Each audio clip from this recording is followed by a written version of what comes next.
This is Luvania Gardner, a 35-year-old woman from Chicago, Illinois, who stood before her friends and family in late January 2021 in Las Vegas, reciting vows that promised a lifetime of loyalty to Henry Taylor, a 30-year-old man she believed would be her forever partner. But what Luvania couldn't possibly know as she spoke those heartfelt words was that in just 75 days, she would be running naked through the streets of Chicago's South Deering neighborhood at 1:40 in the morning, her body engulfed in flames, desperately seeking help after her husband doused her with lighter fluid and set her on fire. But before we get to that horrific April morning, let me take you back to spring 2020, where this story really begins, and I'll show you the warning signs that were there all along. Luvania Gardner grew up in one of Chicago's most challenging neighborhoods, surrounded by violence and crime that claimed too many young lives before they even had a chance to really live. But somehow, despite everything working against her, Vive maintained what friends and family consistently described as an almost infectious optimism about life and her future. She had this remarkable ability to see potential in situations and people where others might have already given up, and she carried warmth with her wherever she went that made people genuinely want to be around her. It's like every freaking time he walks past me, I'm like, do you smell his breath? Like, oh my God. I don't understand. Like, no, I don't want to talk to you. Like, why would you continue to just talk to me? I'm giving you the face. That means get the away from me. Like, oh my God. You know what? I got one better for him. I'll just pass gas. Bet you won't like that. Nope. I'm good for passing gas. Watch this. Now, I passed gas. Now, back to my programming. So, if you have any questions, feel free to inbox me and I'll answer them on a video. Thanks. In the spring of 2020, during those early pandemic months when the entire world felt like it was shutting down and everyone was desperately searching for connection in an increasingly isolated existence, Luvania met Henry Taylor through mutual friends they both knew from around the neighborhood. Taylor presented himself as someone fun-loving and attentive during those initial weeks and months of getting to know each other, sharing Luvania's interests in food and karaoke and all those little things that make you feel like you found someone who really gets you. But what Luvania either didn't know or chose to overlook in those early butterfly-filled days was that Henry Taylor had a criminal history that included non-violent offenses like theft and possession of stolen vehicles. These weren't violent crimes, sure, but they revealed the habits of someone who had a pattern of taking things that didn't belong to him and operating outside the boundaries that most people respect. The relationship moved with what some people close to Luvania later described as almost breakneck speed, intensifying rapidly during a time when domestic violence was already spiking in Chicago, particularly affecting Black and Latino communities who were dealing with pandemic pressures that only made existing problems so much worse. By late January 2021, just months after their first meeting, Luvania and Henry decided to get married in what was described as a spontaneous trip to Las Vegas. Luvania's vows were deeply thoughtful and remarkably selfless, focusing on partnership, mutual inspiration, and her commitment to being there through everything life would throw at them. She promised eternal loyalty and gave her whole heart to a man she genuinely believed would cherish both. But if you listen closely to Henry Taylor's vows in contrast, there's something noticeably different about the way he approached this supposedly mutual commitment. His promises centered almost entirely on what Luvania did for him, how she made him happy, how she filled needs in his life that had previously gone unmet. And as you're holding hands, I'm going to ask you both at the exact same time, and I'd like you to answer "I do" at the same time. Do you take this beautiful soul standing before you to be your bride, your best friend, your protector, your husband? Do you promise to love, honor, and cherish each other all the days of your life? I do. Beautiful. And then I'm going to allow you, sir, to go ahead and start with your personal vows to your lovely bride. Luvania, I love you so much. I love you just because you make me so happy. I really thank you for being in my life. And you just are so beautiful. And I really cherish and adore you because you are the one that I want in my life forever. Can I kiss him yet? I'm going to go ahead and hand you yours, my love. Yeah, I got a book. Okay, and I'm going to leave you a little extra. And you hold his hand if you can. Okay. Take your time.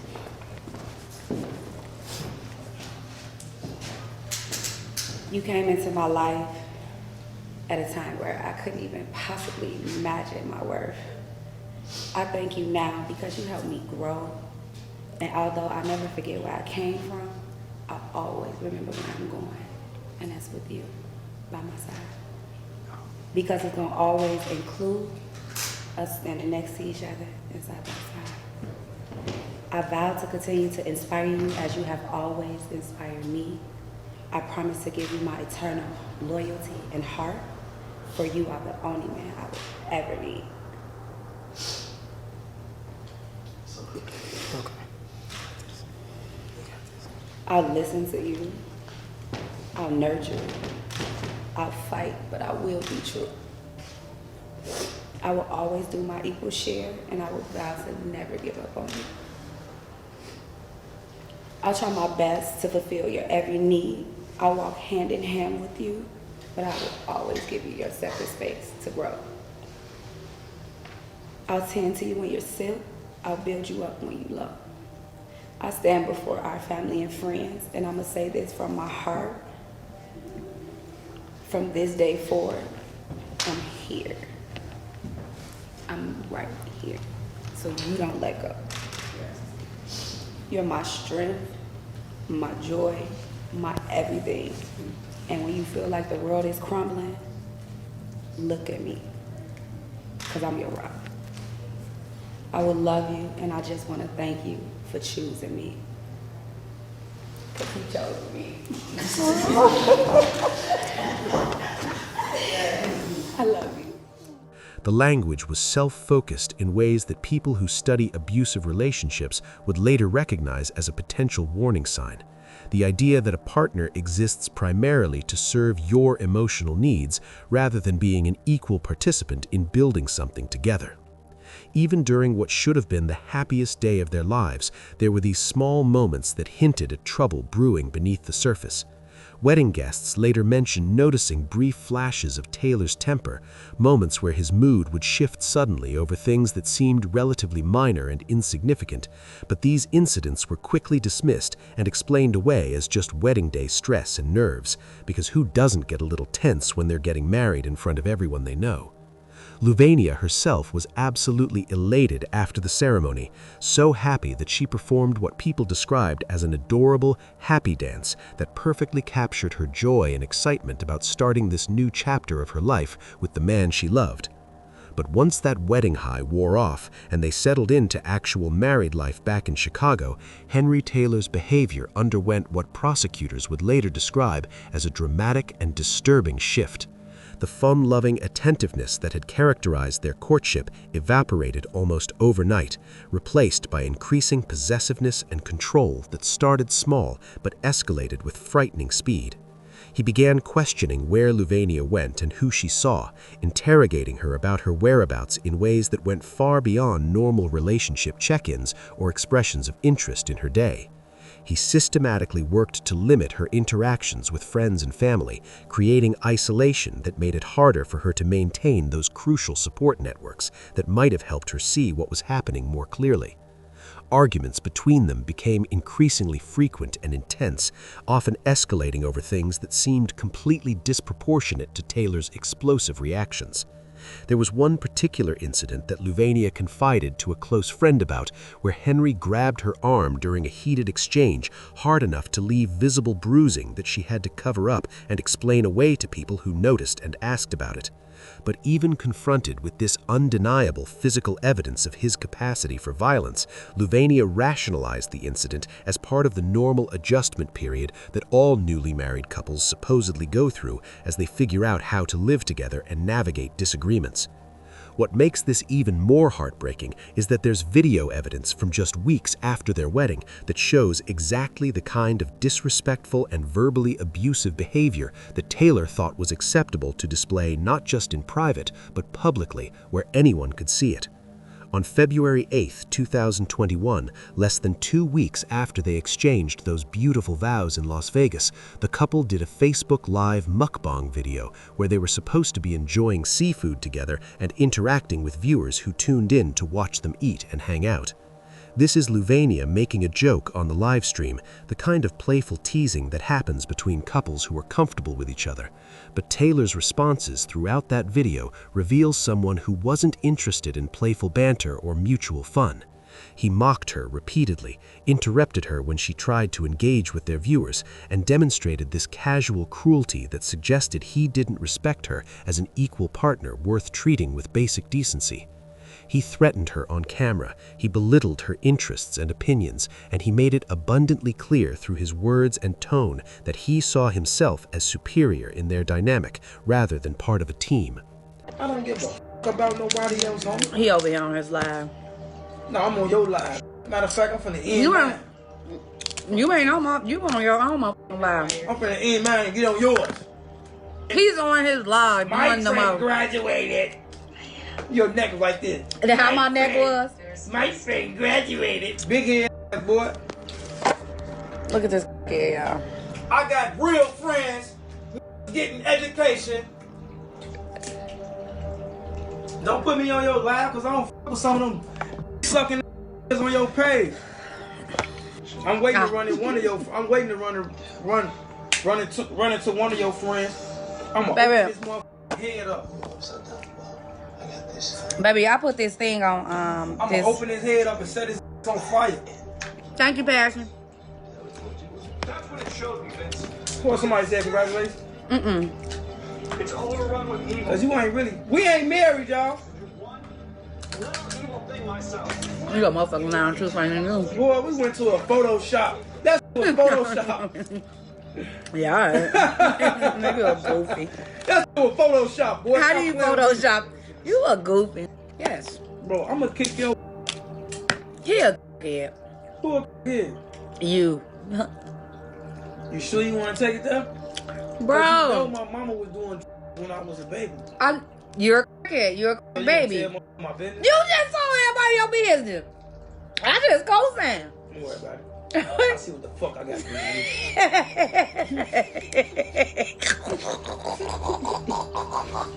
do. Y'all should see him. I'm finna do you like I'm finna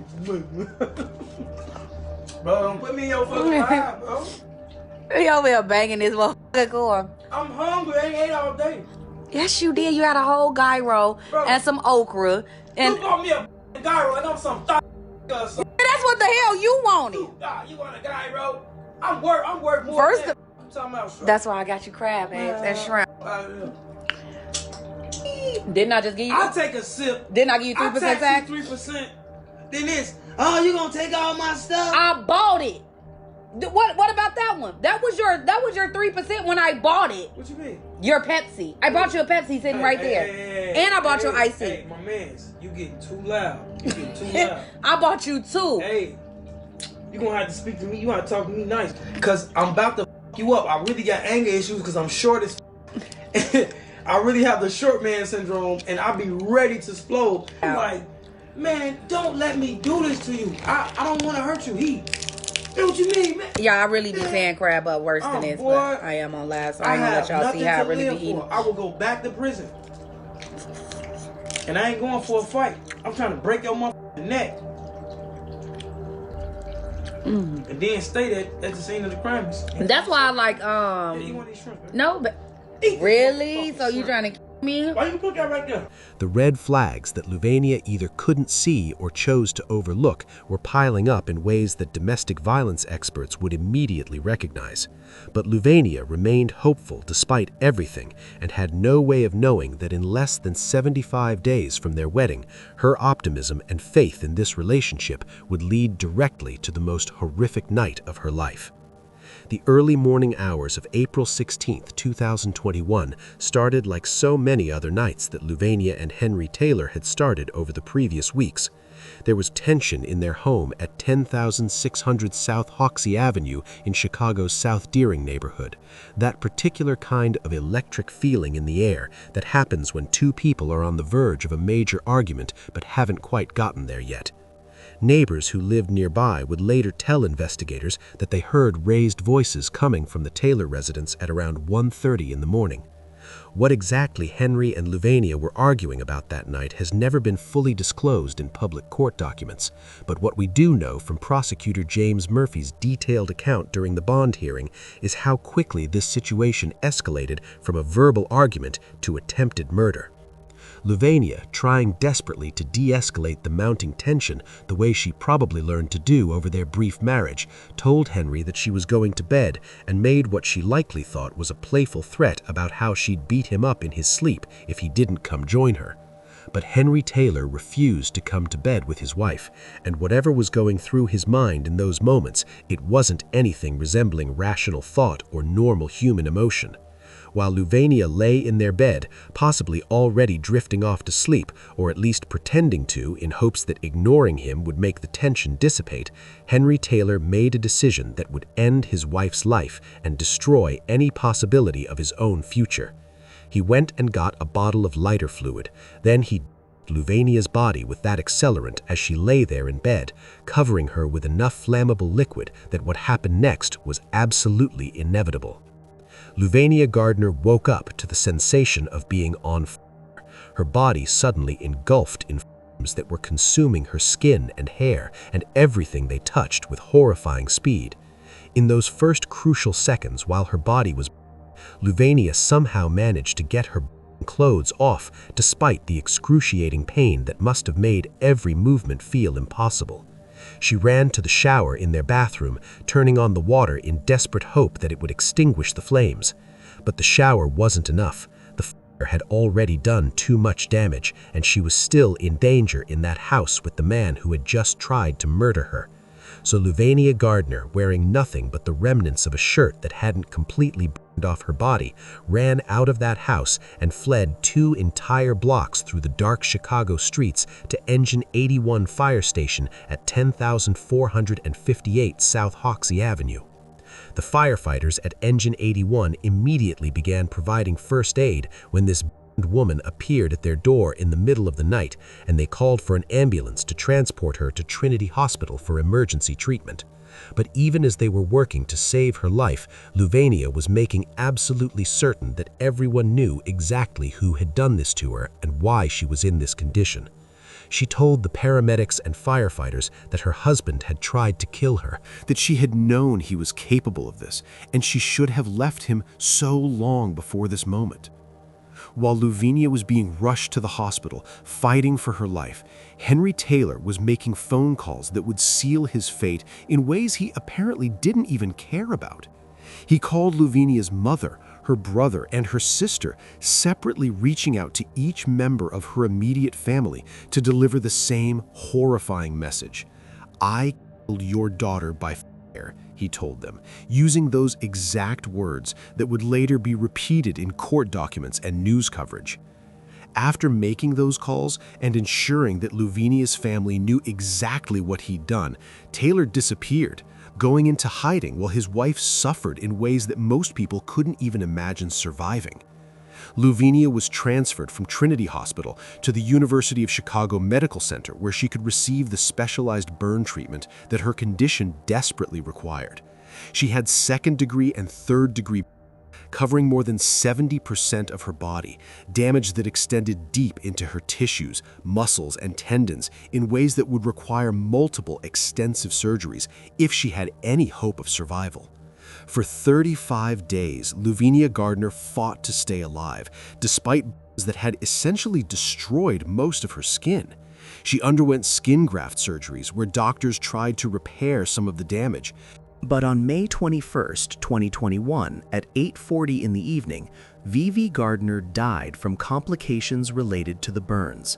5 days after Vivi Gardner's death on May 26, 2021, Henry Taylor turned himself in to Chicago police and agreed to a videotaped interview about what had happened in the early morning hours of April 16th. What he said during that interview reveals someone who not only admitted to killing his wife, but seemed almost disturbingly detached from the enormity of what he'd done, showing no remorse whatsoever for ending Vivi's life in one of the most painful ways imaginable. "I wasn't even that close to her, and she went up in flames," Taylor told investigators during that videotaped confession. He's noting with what seems like detached interest that he didn't even need to be particularly close to Vivi for her to catch and begin to death. There's no humanity in that statement, no recognition that he's talking about a woman he supposedly loved enough to marry just months earlier. On May 28, 2021, prosecutors formally charged Henry Taylor with first-degree murder in connection with Vivi's death. During the bond hearing, Judge Susanna Ortiz heard Assistant State's Attorney James Murphy lay out the overwhelming evidence against Taylor, including his own detailed confession to police, the physical evidence recovered from the scene, and Vivi's dying declarations to first responders that her husband had tried to kill her. Judge Ortiz described Taylor's actions as brutal and heinous and ordered him held without bail at Cook County Jail, recognizing both the severity of the crime and the danger he posed if released back into the community. His next court hearing was initially scheduled for June 15, 2021, which would have been less than 3 weeks after his wife's death. But here's where this story takes a frustrating and deeply troubling turn that highlights broader systemic issues in how our criminal justice system handles domestic violence cases, particularly those involving victims from marginalized communities. As of today, there are no confirmed public reports of a trial, conviction, or sentencing, despite the passage of more than 4.5 years since he confessed to killing his wife.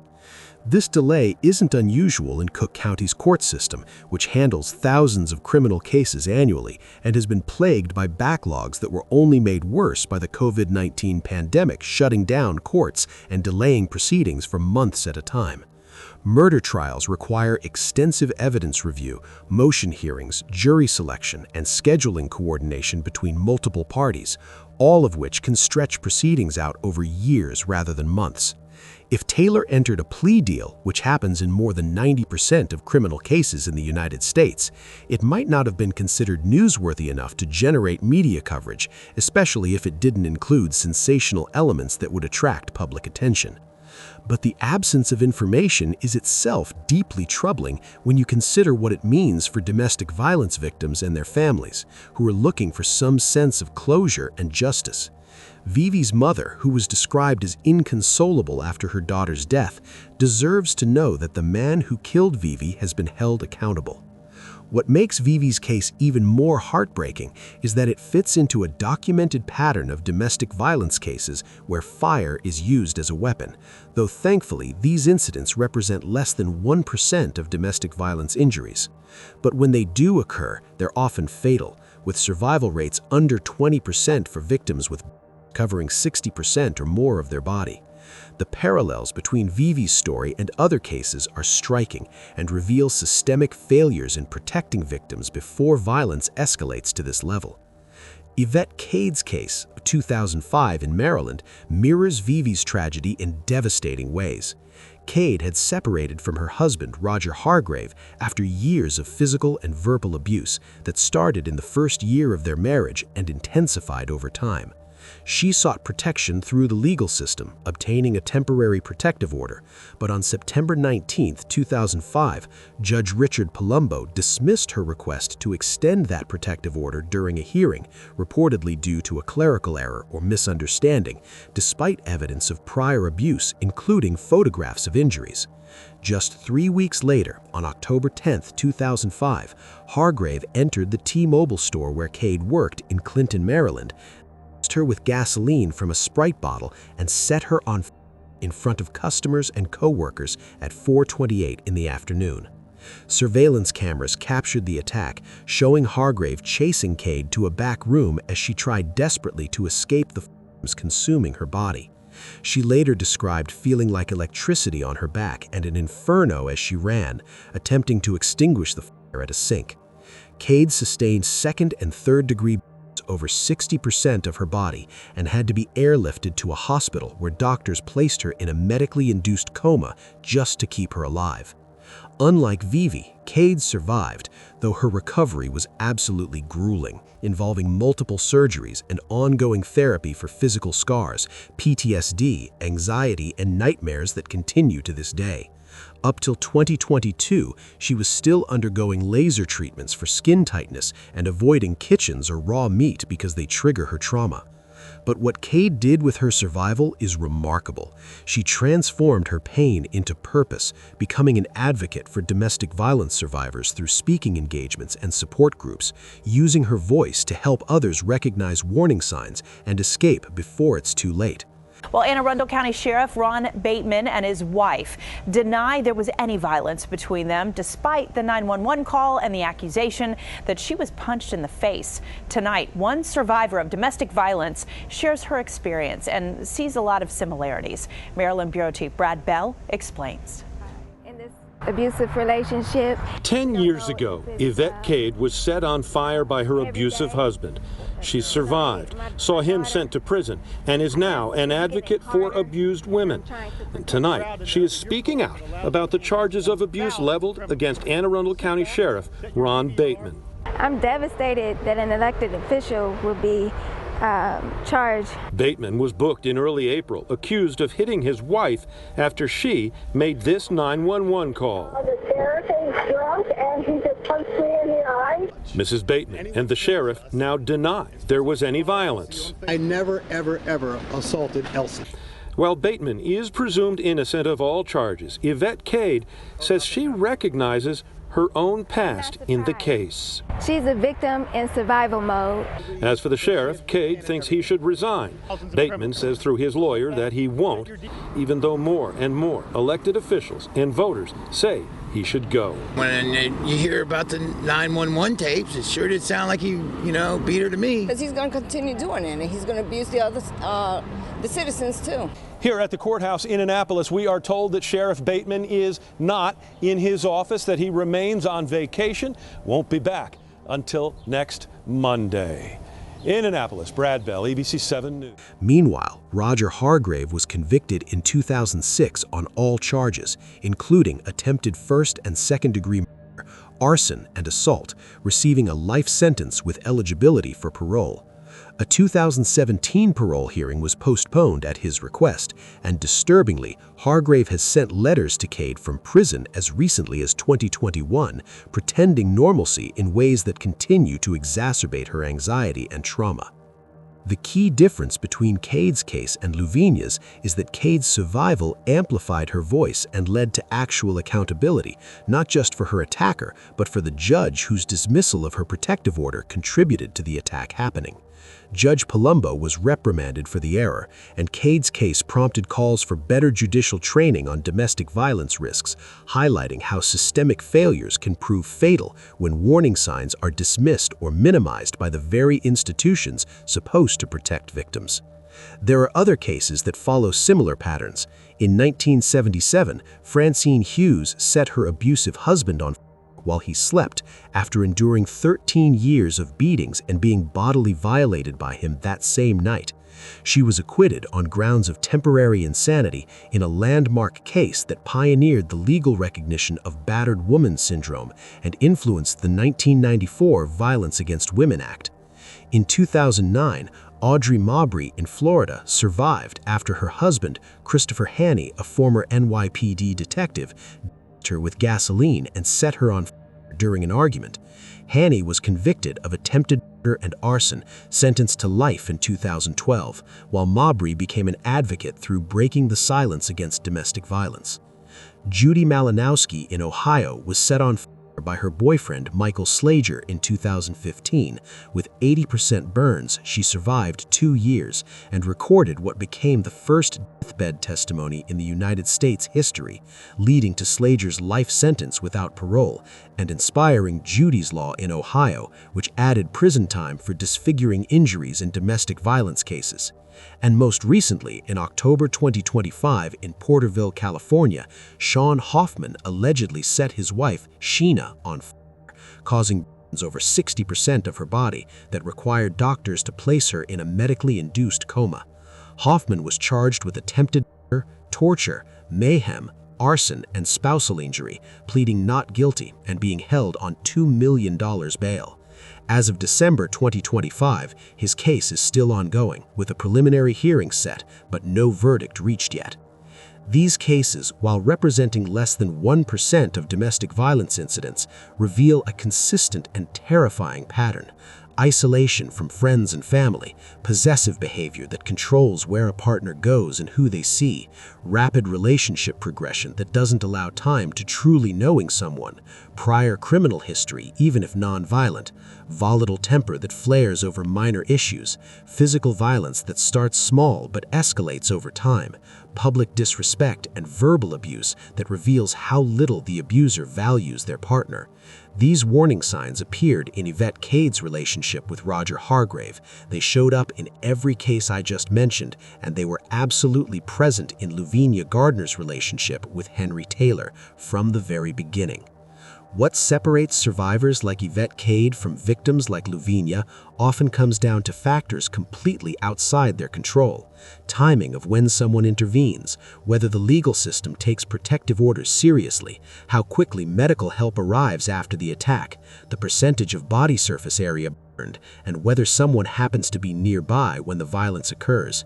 Lavinia did everything she could in those crucial moments after Henry set her on fire. She extinguished what flames she could in the shower. She ran 2 blocks while her body was actively dying to get help at that fire station. She told first responders exactly who had done this to her and warned them that she knew he was capable of killing her. But even with immediate medical attention and weeks of intensive care and multiple surgeries, her injuries were simply too catastrophic to survive. What do you think about Lavinia's death? Did you spot any red flags in their wedding vows? Let me know in the comments section. Click on one of the cards on your screen to see more videos like this.